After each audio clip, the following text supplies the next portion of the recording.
Olá pessoal, meu nome é Ana e eu trabalho é composto por mim e pelo IN. E hoje a gente vai falar um pouco sobre a linguagem Java. Bom, a linguagem Java ela foi desenvolvida lá na metade da década de 90 nos laboratórios da Sun Microsystems, com o objetivo de ser simples, de código compacto e arquitetura neutra. O alvo inicial era a produção de software para produtos eletrônicos de consumo, como fornos de micro-ondas, agências eletrônicas, mas atualmente você encontra a linguagem também presente em jogos, softwares corporativos, aplicativos móveis, bancos de dados, entre outros. A linguagem Java conta com algumas características que conferem uma série de vantagens. A criação de aplicativos, né? Então, ao utilizar o Java é possível criar aplicativos para dispositivos móveis, tais como smartphones e tablets. A criação de jogos, né? Então, a linguagem Java ela conta com recursos que facilitam muito a concepção dos mais variados tipos de jogos. Possui uma comunidade grande, né? Ou seja, uma comunidade formada por vários usuários que trocam informações e interagem entre si, sanando dúvidas e dando sugestões. Ele é gratuito e a performance também é uma vantagem, né? Pelo seu alto grau de integração. A linguagem ela permite diversos usos e complementações que garantem uma performance. Mas ela também possui algumas desvantagens, como o processamento numérico, né? Essa linguagem ela apresenta algumas demandas rígidas quanto ao assunto se refere ao bom funcionamento dos seus tipos numéricos. Outra desvantagem é a pré-compilação. Então, o processo de pré-compilação da linguagem Java ele demanda mais tempo, fazendo com que os programas apresentem um pouco de lentidão durante o seu processo de carregamento. Também possui engenharia reversa, né? Que, como usa bytecode, fica mais fácil para profissionais pegarem um programa pronto e recuperar o código-fonte original. Ou seja, é passível de cópias. Uma classe é um elemento do código Java que utilizamos para representar objetos do mundo real. A declaração de uma classe em Java é bastante simples. Utilizamos a palavra reservada class seguida pelo nome da classe. Logo após, entre chaves, definimos os elementos a elas relacionados, como os atributos, construtores e métodos. Note que também é possível especificar um modificador de acesso. Por meio dele, informamos a visibilidade da classe, que pode ser public, private ou default. Este exemplo, né, da tela, ele apresenta o código da classe produto. Como foi declarada como public, ela poderá ser utilizada por toda a classe do projeto. Além disso, ela possui dois atributos, nome e quantidade, um construtor, sem argumentos, e um método. Os objetos são características definidas pelas classes. Neles é permitido instanciar objetos da classe para inicializar os atributos e invocar os métodos. O exemplo no slide mostra de forma abstrata a diferença entre classes e objetos. Ou seja, o cachorro, né, ele representa a classe e os objetos representam os nomes dos cachorros, por exemplo. Toby, Greg e João. Nome de pessoa, né? Vamos lá. Métodos são as ações que os objetos podem exercer quando solicitados, né? Onde podem interagir e se comunicarem com outros objetos. Neste exemplo da tela, são declaradas as características e o método. Notem que tem uma condição de acordo com o valor informado na variável tamanho, né? Ali no caso, no primeiro tem que ser maior do que 60. Os atributos são as propriedades de um objeto. Também são conhecidos como variáveis ou campos. Essas propriedades definem o estado de um objeto, fazendo com que esses valores possam sofrer alterações. O exemplo, ele mostra as características de um cachorro, mas os valores que são guardados nas variáveis são diferentes variando para cada cachorro.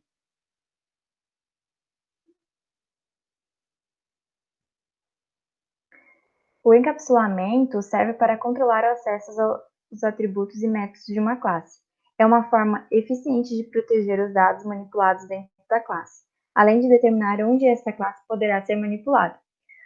Usa-se o nível de acesso mais restritivo, private, que faça sentido para um membro particular. O encapsulamento é dividido em dois níveis. Nível de classe, né, que é quando determinamos o acesso de uma classe inteira, que pode ser public ou package private, que é o padrão. Nível de membro, quando determinamos o acesso de atributos ou métodos de uma classe que podem ser public, private, protected ou package private.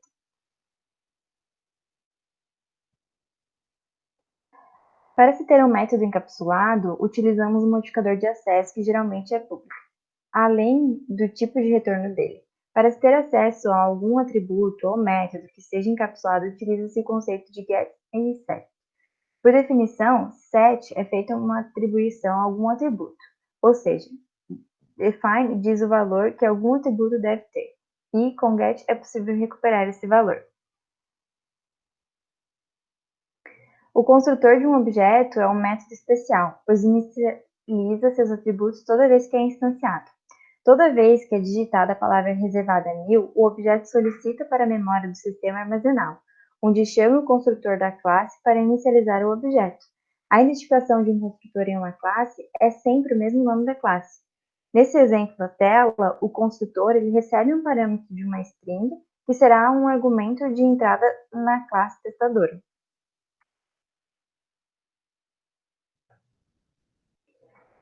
Em Java não existem templates, como estamos acostumados em C++.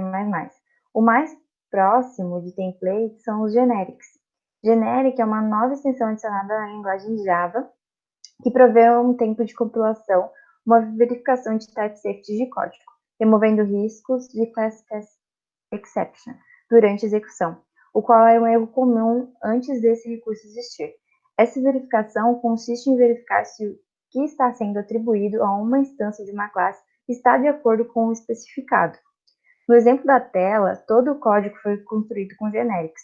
Temos no nosso objeto lista determinado que só poderá receber objetos do tipo integer. Sendo assim, podemos ter a certeza que apenas objetos integers estarão presentes na nossa lista e assim descartamos o uso de typecasting desnecessário.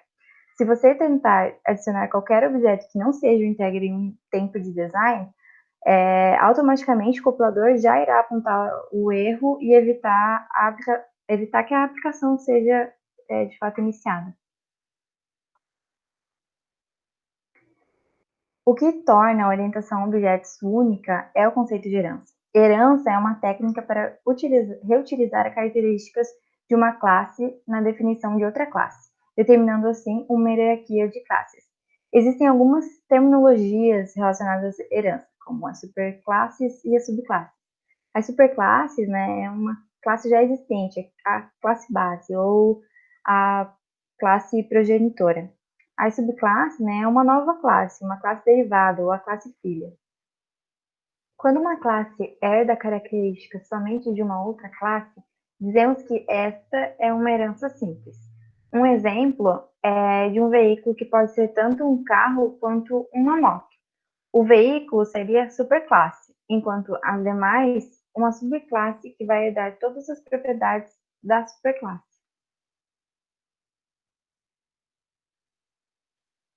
Quando uma classe herda de duas ou mais classes, temos um caso de herança múltipla. Porém, o Java foi concebido sem heranças múltiplas. Uma outra maneira de simular os mesmos estados é utilizando interface.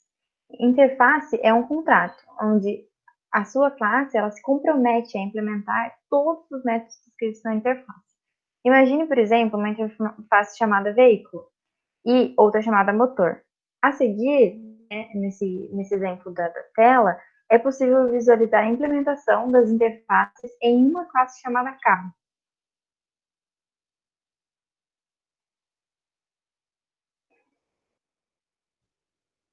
Em Java, associações podem ser implementadas através de atributos ou métodos, ou ambos. A associação ocorre quando uma classe possui atributos do tipo de outra classe. Um exemplo, a forma mais comum de implementar associação é ter um objeto como atributo de outro. Neste exemplo da figura, temos uma associação entre a classe conta e a classe cliente. No código, cria-se um objeto do tipo conta e outro do tipo cliente. Um dos atributos da conta é o cliente. A agregação é uma forma de associação caracterizada por um relacionamento do tipo parte-todo, em que uma das pontas da associação é a parte do todo. Por exemplo, as classes turma, estudante e instrutor. O estudante e o instrutor estão ligados à turma, que é o lado mais dominante, no caso. Ou seja, turma é um todo, enquanto os estudantes e o instrutor são parte do todo. A composição é um tipo de associação ainda mais forte que a agregação. A composição também é um relacionamento caracterizado por parte todo, mas neste caso, o todo é responsável pelo ciclo de vida da parte, ou seja, se o objeto todo deixar de existir, as partes também deixarão de existir. Neste exemplo, uma vez que o objeto bug for destruído, todos os objetos poupança e conta corrente deverão ser destruídos também. Polimorfismo significa que uma chamada de método pode ser executada de várias formas. Quem decide a forma é o objeto que recebe a chamada. No polimorfismo, a gente tem dois tipos: polimorfismo de estático ou sobrecarga, polimorfismo dinâmico ou sobreposição. O polimorfismo estático ele se dá quando temos a mesma operação implementada várias vezes na mesma classe. A escolha de qual operação será chamada depende da assinatura dos métodos sobrecarregados. Já o polimorfismo dinâmico ele acontece na herança, quando a subclasse sobrepõe o método original. Agora, o método escolhido se dá em tempo de execução e não mais em tempo de compilação. A escolha de qual método será chamado depende do tipo de objeto que recebe a mensagem. Java não suporta sobrecarga de operador, devido aos seguintes motivos, né? Ele torna o código complexo, ou seja, em caso de sobrecarga de operador, o compilador e o interpretador em Java precisam fazer um esforço extra para saber a funcionalidade real do operador usado em uma instrução. Também ocorre erro de programação, né? Então, a definição personalizada para os operadores cria confusão para os programadores, especialmente para os novos desenvolvedores. Além disso, ao trabalhar com linguagens de programação que suportam sobrecarga de operador, a taxa de erro do programa é alta em comparação com outros. Também por conta de ferramentas fáceis de desenvolver como IDEs, né? A remoção do conceito de sobrecarga do operador mantém a linguagem simples para manuseio e processo, levando a uma série de ambientes de desenvolvimento integrados em Java. E também a sobrecarga de método, né? A funcionalidade de sobrecarga de operador pode ser alcançada em Java usando sobrecarga de método de uma maneira simples, livre de erros e clara. E é isso, pessoal. Muito obrigada.